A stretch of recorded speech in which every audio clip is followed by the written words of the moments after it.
Asia Wilson, is anybody paying $4,500 to get into one of your Angel Reese? Inquiring minds want to know.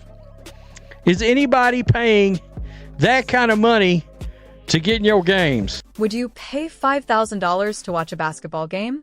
Fans are paying that much to watch Caitlin Clark play Brazil, but Angel Reese's tickets cost just $29 for the same matchup. The disparity is so startling that it's nearly absurd.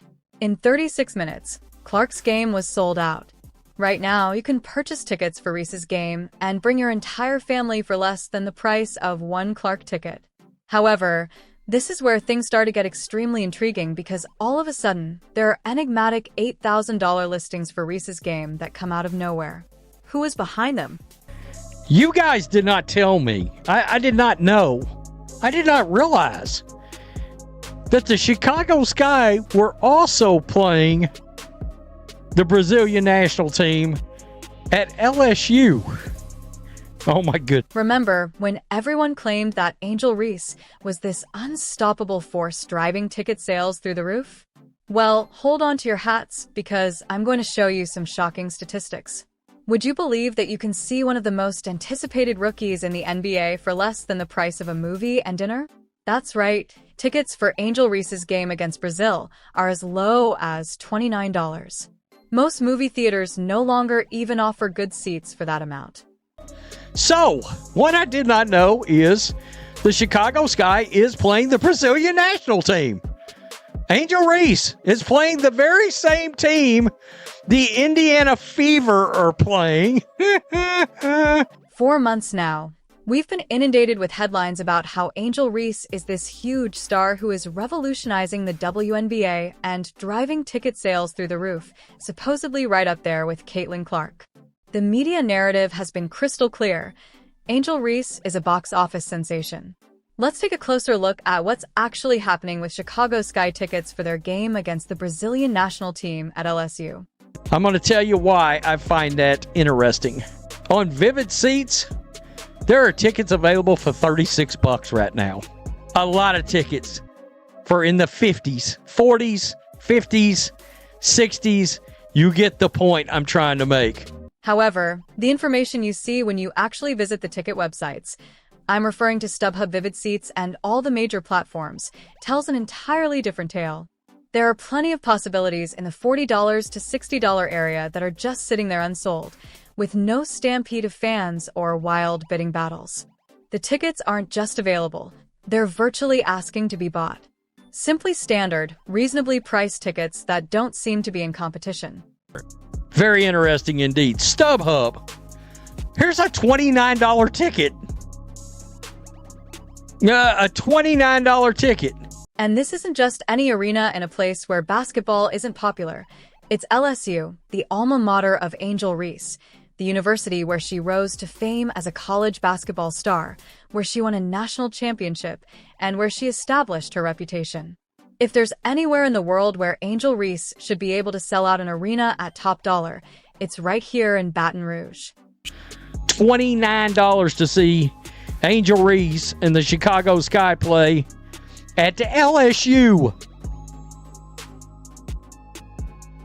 The lowest Caitlin Clark ticket was what? $408, I think I saw. What's happening is that the media constantly tells us that Angel Reese is selling out arenas and propelling the WNBA to unprecedented growth. They have portrayed her as a phenomenon who sells tickets and has the ability to outshine anyone in the league. But if that were the case, why are there still so many reasonably priced tickets available? Why can you decide on the spur of the moment to see her play and get seats for less than you would pay for a nice dinner? Chicago Sky have now moved the two Indiana Fever road games to the historic United Center Arena in Chicago because of demand, right? Because of Angel Reese's pull. I mean, she plays in Chicago and they can play every game there, but they ain't got to because they don't sell out the Wintrust Arena. The mainstream sports media doesn't want to admit that there is a huge disconnect between the demand for Angel Reese's performances and the hype surrounding her. While the headlines brag about her influence and popularity, the ticket prices reveal a very different reality. This is what these dirt cheap tickets actually tell us. just like everybody else. The legacy media, good Lord, during the Rookie of the Year chase, could not mention Caitlin Clark without bringing up Angel Reese. Angel Reese is neck and neck with Caitlin Clark for the Rookie of the Year, and we're like, God, I hope not, because if you're watching these games, if your eyeballs actually work in your skull holes, you can tell this Rookie of the Year race ain't close. Have you ever wondered what it would take for people to spend almost $5,000 on a preseason match? We're not talking about the NBA Finals here. We're talking about an exhibition match against Brazil that has fans spending their entire bank account just to be in the building. Reese's ticket prices reveal a very different reality than her hype suggests, even though Caitlin Clark's is screaming at the top of their lungs. Of course, these tickets sold out. Regular purchase tickets, 15,000 were gone in 36 minutes.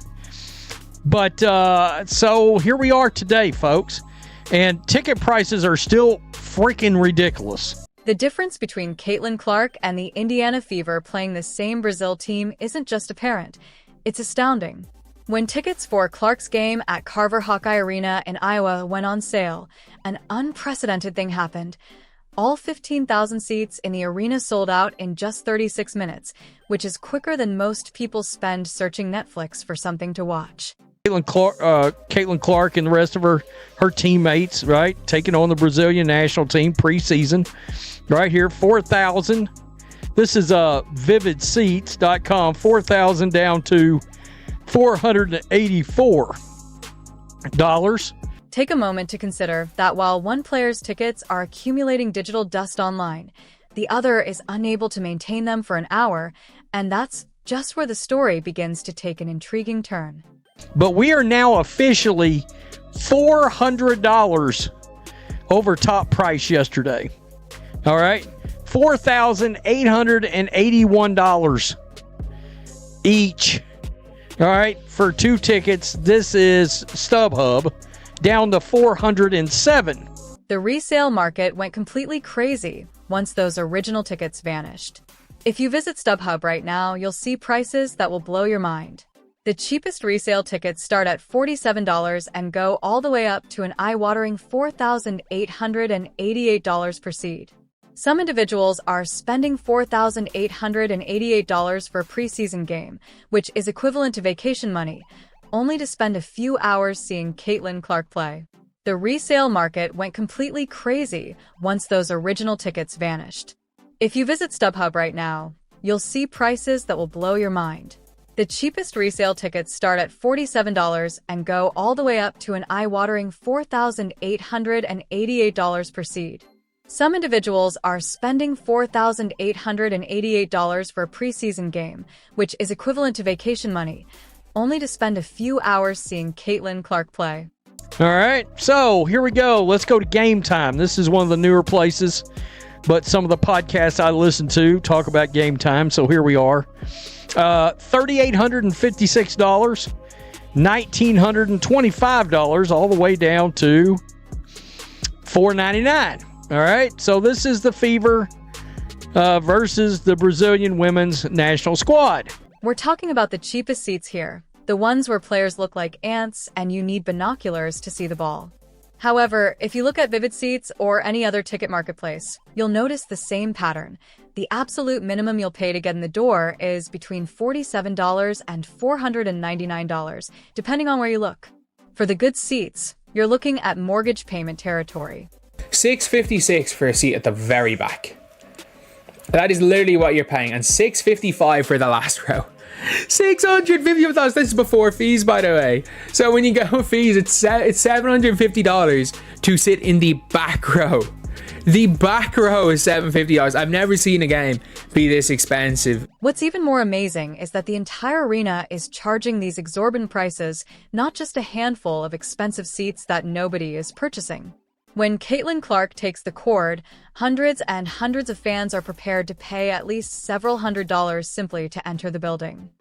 And it's mad that it's all in recent years. Like, back in the day, I wanted to go to Game 6. I was in San Diego for the summer, so I wanted to go to Game 6 of the 2019 finals, the last ever game at Oracle.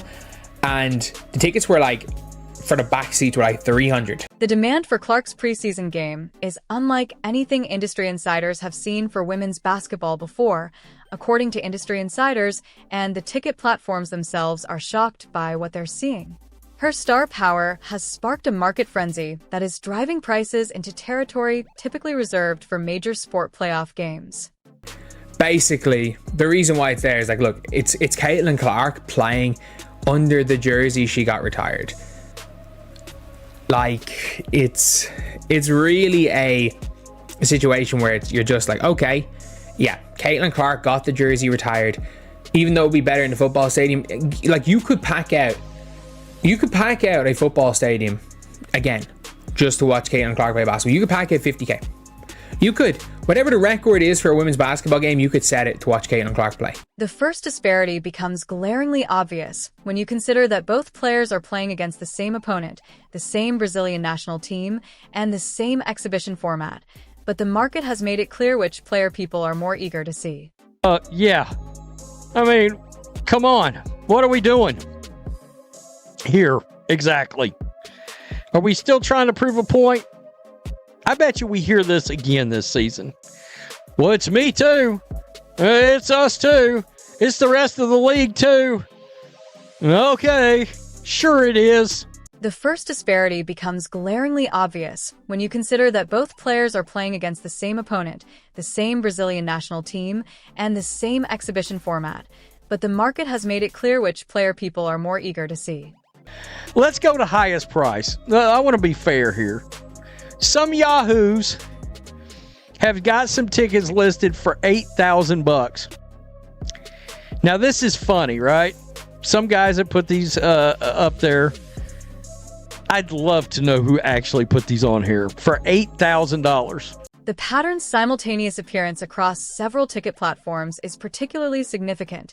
It appears to be a well-planned effort rather than a typo or a random glitch. StubHub Vivid Seats all displayed these absurd listings all at once, coincidentally. Not in my opinion. Somebody has went on these sites and listed some random $8,000 tickets, but you see this. This is just littered with tickets under $100 to watch Angel Reese play the very same team. The timing of these ridiculous listings couldn't be more dubious. They appeared just as basketball fans began to draw attention to the awkward contrast between the two rookie sensations drawing power, and as social media was exploding with screenshots comparing the ticket situations. All of a sudden, there are $8,000 Angel Reese tickets to further complicate matters. And I'm going to tell you right now, I don't think those $8,000 tickets. This is LSU. Did Shaq do this? Did Shaq, Big Daddy Shaq, buy these tickets and list them for $8,000 to keep guys like me from making this video? Nah, didn't work. Didn't work. I'm not fooled. What's actually happening here is rather straightforward. The narrative is entirely altered by these fake postings, which provide headlines and uncertainty over the true market demand. For example, rather than stating that Angel Reese tickets are selling for merely $29, the headlines can suddenly state that they are advertised for up to $8,000. Tell me there's not an agenda around these tickets randomly showing up when all these other tickets, look, the section right next to it, $161. I mean, seriously, what is going? Two sections down, $29 for tickets. Making these fictitious high-price listings is a typical smoke and mirror strategy.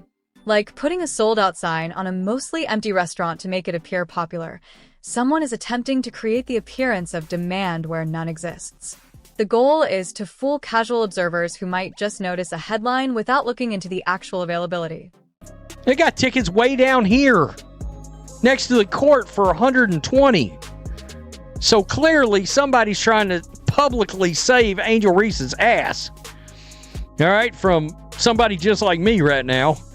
For months, some voices have insisted that both rookies are generating similar interest, but the market is revealing an entirely different picture.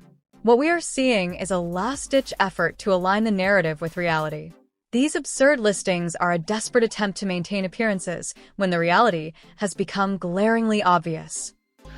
$46, $50, $62, yada, yada, yada. You see it. Keep on going.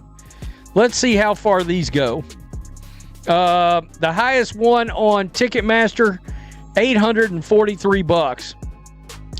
So that makes me wonder, is the 8,000 a typo? It can't be on multiple sites.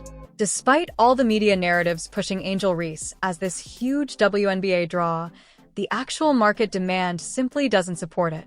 Take a look at the market data and tell me what you see. One player's game sells out in less than an hour with fans willing to shell out thousands, and another whose tickets are practically being given away. So, and I'm going to tell you, those $4,800 tickets or whatever we saw for Caitlin Clark, somebody will buy those.